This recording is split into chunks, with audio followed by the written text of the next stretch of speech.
friends, welcome back to Whiskey and Wit. I'm Whitney, and in today's video we are doing a ton of different DIY pumpkins perfect for fall, so stay tuned.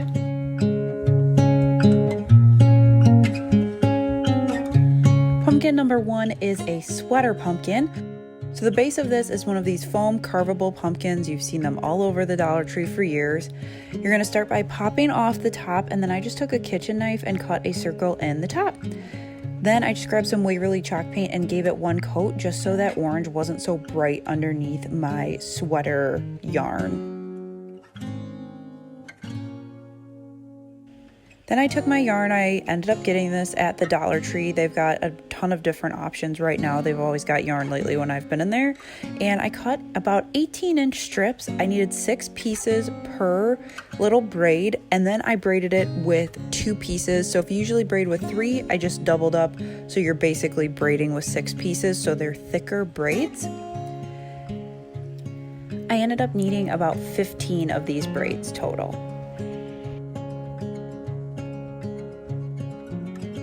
Then I decided that I needed the bottom of my pumpkin open as well for my yarn to be glued to, so I just chopped it out the same way that I did on the top, and then I started gluing everything in with my hot glue gun. So I gave myself just a little bit of hot glue on the lip of the pumpkin, glued the knot on the inside, and then I made sure that that was stuck, and then I worked my way around the pumpkin.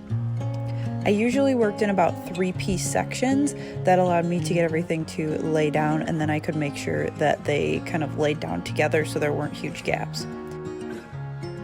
So as I was gluing stuff down, I made sure that the yarn was loose, so then that way you didn't have a tight piece of yarn. 1, I think it makes it look cozier, and 2, it helps you really cover ground, so then that way you don't have to use as many pieces of yarn. Basically just pulling it so it gets wider. Don't pull it so much that you have gaping holes, but you want it to cover more ground. Then I just ended up cutting my excess pieces on the bottom and then gluing those pieces into the bottom of the pumpkin. I continued that process about 3 pieces at a time around my pumpkin, and then as I was going I realized I did have some gaping holes, so I just took some of those pieces that were excess, cut off from the bottom, just one single strand, and glued it in. Because the pumpkin was so kind of cozy and fluffy, I was able to stick it in there no problem. You can't really even tell, but then it filled my holes. Once I finished that, I added a Dollar Tree little leaf and then a piece of branch from my yard and finished off the look. I added it to my fall mantle and it looks super good with all of my neutral colors. I really like it, and you wouldn't guess it was from the Dollar Tree. Up next is my take on the little pumpkin signs. So I started with one of these signs. I popped off the raffia and then just really heavily sanded the front to get all the glitter off. And then I moved around the little stem to get it out. Then this is for everybody that has told me to use a heat gun to get off a sticker. I want to show you that I do now use this tip. And then I covered the whole thing with some white Waverly chalk paint. Then to give it some depth, I used some elephant Waverly chalk paint. It's just a gray and a little brush, and dry brushed some grooves onto it, so then that way it looked like the grooves of a pumpkin. I had some areas that were pretty thick, as you can see with the line, so I just used some sandpaper to dull that out.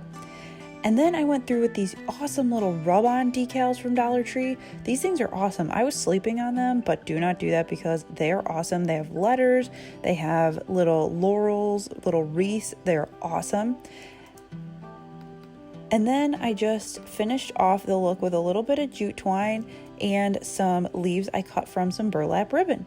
Glued those to the top with hot glue, and that was it. I really love this with those little like laurel pieces. It looks like the pumpkin vines, and I really am so glad that I tried out those little transfers.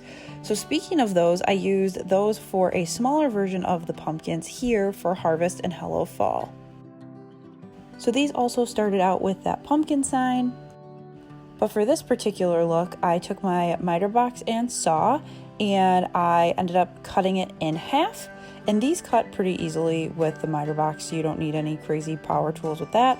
And then I painted both sides. I did one in white and one in orange, and I gave each 3 coats so it was fully covered. I also did the same thing here that I did to the other one with the sandpaper to get the glitter off, because you're not going to want to paint over that. So then once that had dried, I did the same thing that I did to the large sign by giving it some grooves. And then I did the same thing with just some brown acrylic paint on the orange pumpkin. And then I followed up both of those with just some sandpaper, so then that way the lines were a little bit dulled. Then I took these letter transfers from Dollar Tree and I figured out what I wanted to put on there. I cut out each individual letter, lined it up, and then I went through with, honestly, the little stem that I pulled out and pushed it down. Now, when I did harvest, I started with the center letter and worked my way out. That helped me get everything lined up to where I wanted it. And then I also added a couple extra pieces of those little laurel leaf pieces that I had from my original transfer set and finished off the look there. Last step is I took some garden shears and just cut the original stem in half. So then that way I had 2 stems for 2 pumpkins, because with the original one, you just had the one out of the top. And here it is. These I think would be awesome for tiered trays. Also, if you have a Cricut, you could customize them that way. But these rub-on transfers are a great alternative if you don't have one. Up next is this 3D pumpkin, and this was made by these Create Your Own Wood ornaments. So I pulled out my miter box again and cut 3 of the pumpkins directly in half right through the stem, and that gave me the pieces that I was working with. You're also going to want 1 full pumpkin that just comes out of the package that way. I took all of my pieces and painted all of the edges with this acrylic paint. It is pumpkin orange. You could also do this in white, or it would look really cool if you stained them like a dark color and then dry brushed it. Once that was dry, I took some hot glue on the edges of the pieces and started to assemble. So the first piece is going to go directly in the center, then basically you're splitting that in half again. So 1 directly down the center, and then your 2 sides are splitting the 2 sides in half, as you can see here. Then I repeated the same thing on the other side. And that is how I assembled the pumpkin. And then I took some jute twine to finish off the top, just because that top area looked a little wonky because the stems were cut in half. So then that gave me a little pumpkin stem out of the jute twine. And then I did the same thing I'm doing on pretty much every pumpkin here and giving it some burlap leaves. I like that because it gives a little bit of continuity between all of the pumpkins that I'm making. And there you have it. There are a lot of different ways that you could paint this, that you could customize this. So really you can make it your own. If you've got purples or greens or blues or whatever color you have in your fall decor, you can paint this whatever color you want. I just went traditional orange. If you saw my recent Dollar Tree mystery box collab, you have seen this pumpkin. You guys loved it in that video, so I wanted to share it here because it just fits with this video. So I took some wired jute cord, cut a piece off, probably about 8 inches or so, and did that off each piece. You're gonna want 2 spools of that wired jute cord. Take the 1 long piece, wrap it around something. I used a container of Waverly chalk paint. Then I used that piece I cut off to wrap around the center, and then you can let it uncoil like a slinky. Then you're going to repeat the same thing for the other half of the pumpkin. So wrap it around, take your cut piece, wrap it around the center, and uncoil it like a slinky. And then once you do that, there's going to be some edges that are open. There's going to be some free edges, and I just took those pieces and kind of intertwined them, and that's all I needed to get my pumpkin to hook together. Then I took another little branch from my yard. I'm getting a ton of use of the things right outside my door. And then same process with those fun burlap leaves. Added those with some hot glue, and that was it.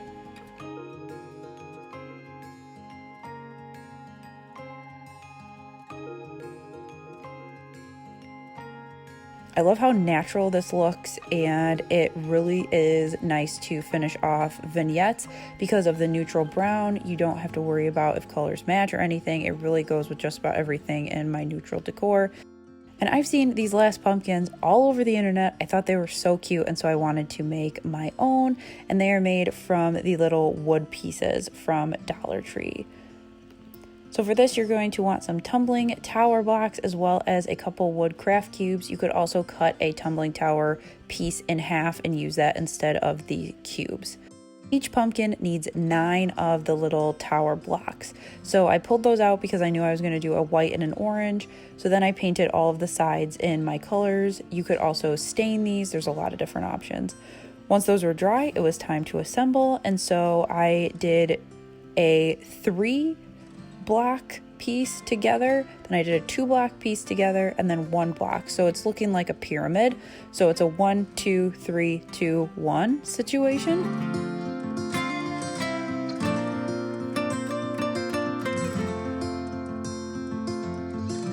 And then I just used my little wood block that I painted with some brown acrylic paint in nutmeg brown to finish off the little stem area. So again, 1 and then 2 and then 3 and then 2, 1.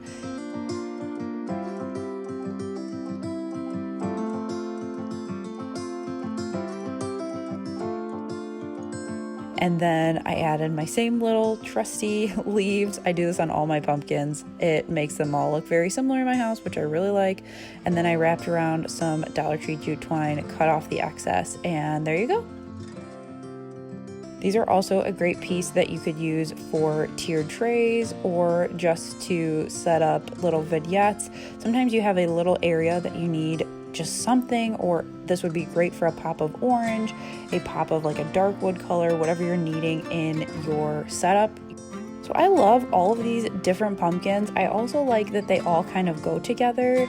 If you've been watching videos lately, that has been my vibe. I like things that look like they go together, maybe not necessarily matchy in a set, but like here, it's kind of like the whole pumpkin patch like coordinates. So I'm doing that with similar colors, similar textures, but stuff that's just a little bit different so it gives it visual appeal. Be sure to let me know down below which pumpkin was your favorite. Give this video a thumbs up if you are loving fall DIYs and decor as much as I am. And be sure to hit subscribe so you don't miss a future Whiskey and Whit video. I'll catch you guys in the next one. Bye!